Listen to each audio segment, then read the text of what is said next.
I just scaled this high-ticket e-commerce brand to $4,211 per day exclusively using Google Ads, and in this video, I want to break down step by step exactly how we turned this failing brand around. But before any of the nitty-gritty details, let's take a step back and understand this brand in further detail. This brand is extremely high-ticket solely because of the fact that they sell home theater seating. So anywhere from one person seating to 5 people to even a big group of theater seats, which you can install directly within your home. This is for a more influential audience, people with more money to spare. And because of that, the average order value can be anywhere between $1,000, $1,600, all the way up to tens of thousands of dollars, making it a very difficult niche to crack, which is exactly one of the main reasons why they came to us. Because a little bit of story time, up to 2025, if we go back in time for this brand and look at all of the campaigns this brand had running since the beginning of time, we can see that this brand had been in business since 2018, especially on Google Ads, because so much of their audience was active on Google Ads. They were shopping directly via Google. They were making a lot more money on Google than any of their other marketing channels combined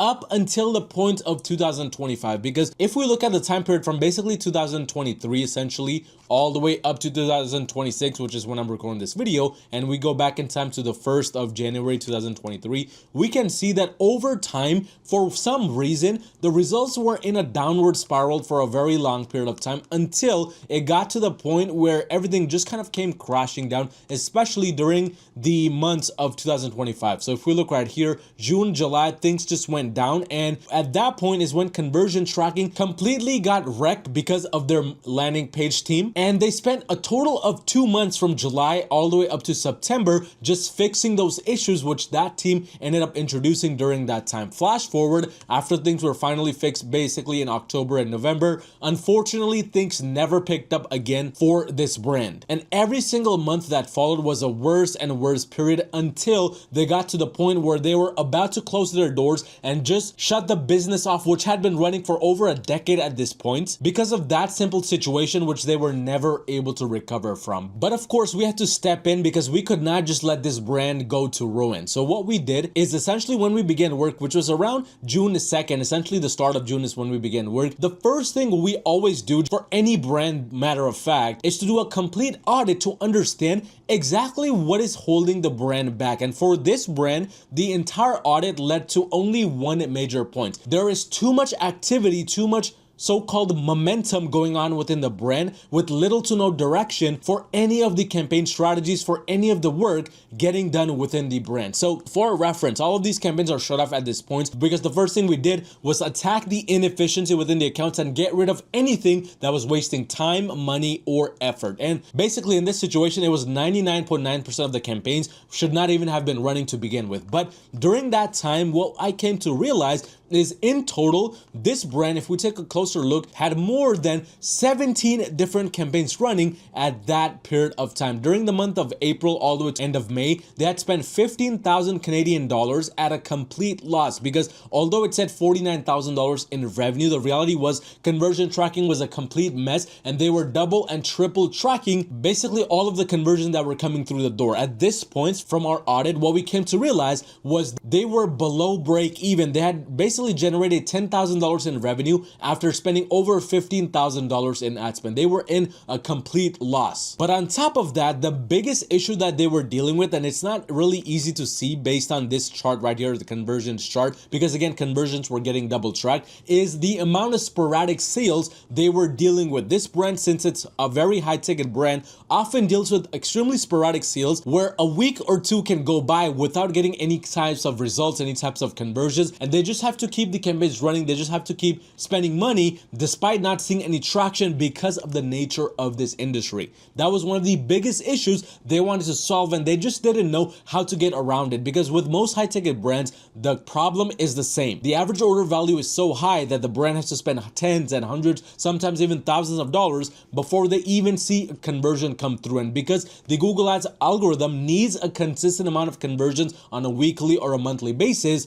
this often leads to a very weak optimization period for the algorithm and very inconsistent results. And obviously this meant that this brand was actually running out of budget, running out of money for marketing, because they had gone through an entire year of turmoil, which had depleted a lot of the profits they had built up to this point. And it was to the point where they had to close the doors if things did not change. So to deal with this, there were only three major things we did when we first started to work with this brand, which was basically around 2nd of June of 2026 up to this point of June of 29, 2026. Essentially, we cut out all of the fluff, all of the unnecessary campaigns, which at that time were spending money, and we re-optimized all of those campaigns only around 3 major campaigns. So if we look right here at this point of time, we were able to cut out 95% of the campaigns and only leave these 3 major campaigns running at this point of time. All 3 basically doing the same exact work this brand was getting done with those 17 different campaigns. The only difference is now, instead of distributing the budget across 5, 10, 15 different campaign approaches, instead of having all of these 17 different campaigns store different data based around different keywords,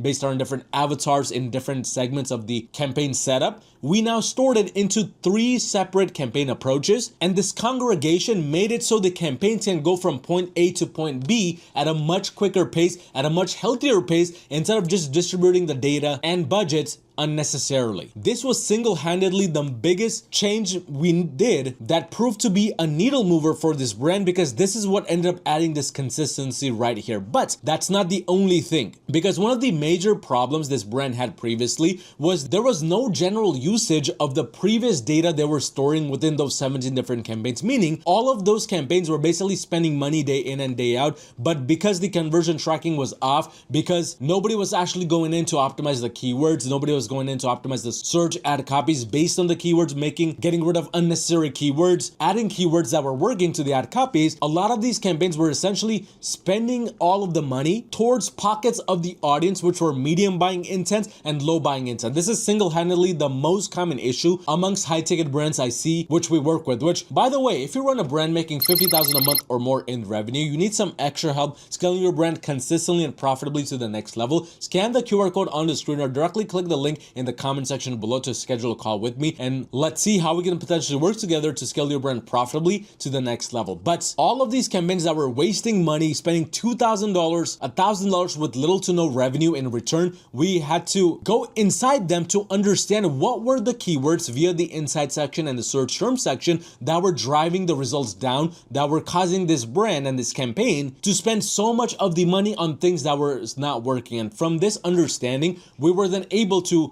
pinpoint exactly the specific keywords and the avatars associated with those keywords which were not buying intent focused. Because at the end of the day, Google Ads is all about constantly redistributing your budget from medium buying intent and low buying intent traffic to the higher buying intent traffic. But the thing is, what most brands don't realize, Google doesn't just automatically do this because you're spending some money on the platform. It needs constant hand holding. It needs you to go in and punish the algorithm when things aren't working well by excluding keywords, by excluding ad copies, and reward the algorithm by adding in more of the keywords based on what is actually working, which sounds simple, but most brands disregard it. But that's exactly what we did. We went through these keywords which had decent amount of search volume, but all we wanted to understand is which of these keywords have generated decent amount of impression share, decent amount of search impression share during that time, but little to no conversions, because we wanted to completely exclude them before we even spent another dollar on this account, and add whatever was working to the keywords we were generally targeting within the ad groups for the campaigns, as well as within the search ads. Because the main goal here was not to make things more complicated, was not to add more stuff, but rather to hone in on what's already working and improve on things like the quality score,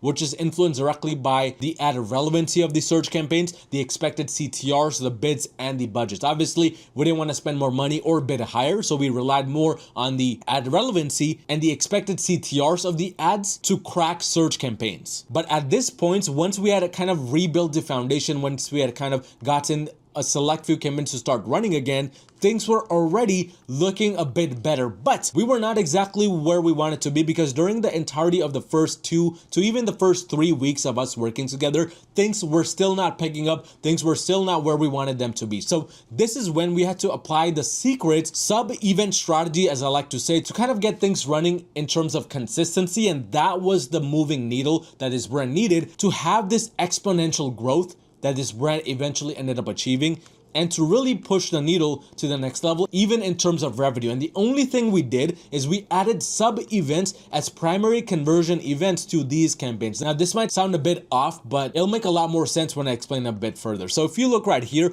every single campaign actually has sub-events getting tracked and sub-events actually recording data to feed to the top level metrics. So the ideal approach in a perfect world scenario is to have only one primary conversion tracking event, ideally purchase conversion tracking, firing and recording data for conversions, for conversion value, etc. But because the situation for this brand was so extreme, and because we needed to find some level of consistency fast, what we ended up doing was we ended up breaking down the entire funnel for this brand into 4 specific segments. The first segment was basically all of the individuals who only visited the form page, because for this specific industry, it's not as simple as just clicking on the actual listing and then going in and clicking the purchase button or the buy now button. Rather, for this brand specifically, there's a lot of customizations involved. So what we did is, instead of just going into the last step, which was clicking the add to cart button, we added a step where we were tracking sub-events where somebody goes in and actually even starts clicking on the variations here to go through the different colors,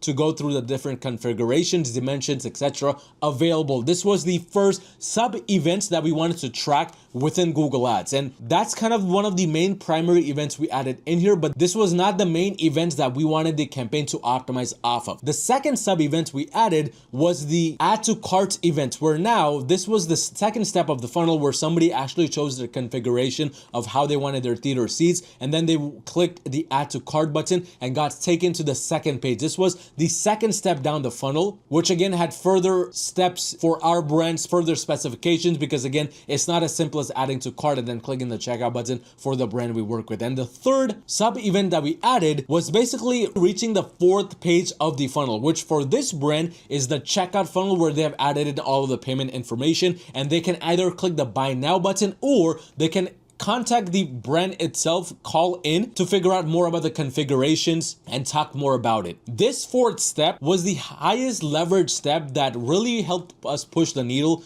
because as we see right here, 35 conversions came for that step individually, and the largest amount of revenue was consistently getting attributed to that step. This was the main needle mover, simply because now Google was kind of looking at this funnel from the top to the bottom level approach and understanding which are the people that only look at the contact form or the add to cart form versus which are the people that actually reach to the end funnel stage, which is what this brand ultimately wanted to optimize for. And the final kind of step in the funnel that we added, which helped really break down all of these sub events and kind of combine them together at the same time, was all of those individuals that engage with more than 5 pages. For the brand owner, this was kind of the highest leverage point as well, because from previous data, they knew that people who engage with more than 5 pages were very high intense buyers, and letting Google know what kind of people those were was almost a no-brainer for us, because that meant that Google was going to now start optimizing for those people as well. And although every single one of these conversion events was feeding some kind of data on the top level to the number of conversions that were coming through and to the number of conversion value that was getting attributed to the campaigns, the end revenue that this brand was generating from their back end actually matched what we were seeing here, because this was set up in a way where the actual purchases would get attributed to the correct amount, and then the lower sub events, like for example those people that engage with 5+ pages but we didn't necessarily want to attribute any sorts of revenue amount to them, only got attributed a very small dollar amount to them, which meant the total revenue was not skewed significantly. And the main reasoning behind this approach was fairly simple. Number one, we wanted to reduce the wastage of budget and only allocate it to what's working right now, while adding consistency, while adding momentum momentum, because again, for the Google Ads algorithm to drive more quality traffic to your brand, to get you more consistent revenue and customers, you need to work with the algorithm, and the only way to do that is by having some sort of momentum coming through in terms of conversions. But in addition to that, the reason why we did this was because we want to store different pockets of the audience based on their data, because somebody that engaged with 5+ pages was a very different customer than somebody who just went to the front landing page and then just clicked a few buttons on the customizations for variations and then exited out of it. And all of this was done with the sole intention of reducing pressure on the algorithm for the highest intent conversions. It's very common, and this is what most brands get wrong. They're always trying to go for the highest leverage conversion event, which is purchase, but they forget to realize that in the modern day and age, where there's so much competition, where you're dealing with such a high average order value, especially if you're selling high-ticket products, that is almost impossible for the algorithm to get 50 to 100 conversions on a weekly or a monthly basis at that caliber of scale, unless you're spending hundreds of thousands of dollars a month, which is not the situation for most brands. So in that situation, to bypass that consistency issue, you need to implement sub-events to guide the algorithm towards the right kind of customer and towards the right type of audience. But that was single-handedly the only change we did that really grew the entire brand to a stable level of scale. And although on the top level, it might seem like a lot of events are influencing the conversions chart right here, the reality is we're now getting 1 to 3 major leads a day for this brand, which qualify as sales events based on what they want, compared to before when they were very sporadic, barely getting 1 or 2 in a single week, let alone in a single day. And now at this point of time, it's all about scaling consistently based on already what's working. And for scaling, especially with high ticket brands, the main key is to keep things simple and prevent your strategy from being too complicated with too many different moving parts. So for scale for this brand, we're keeping it extremely simple by just focusing on the campaigns that are already working right now and adding vertical scale to it, meaning increasing budgets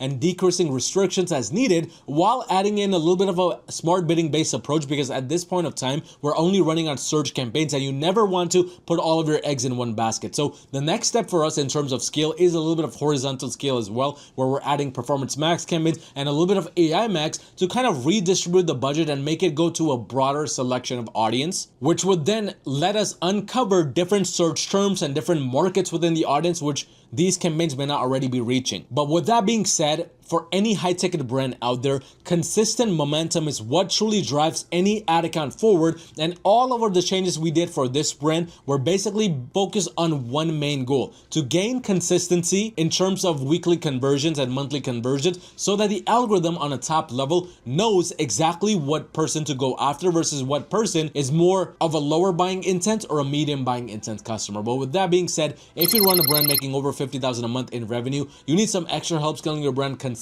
and profitably to the next level, scan the QR code on the screen or click the first link in the description below to directly schedule a call with me for a free Google Ads audit, and let's see how we can potentially work together to make that happen.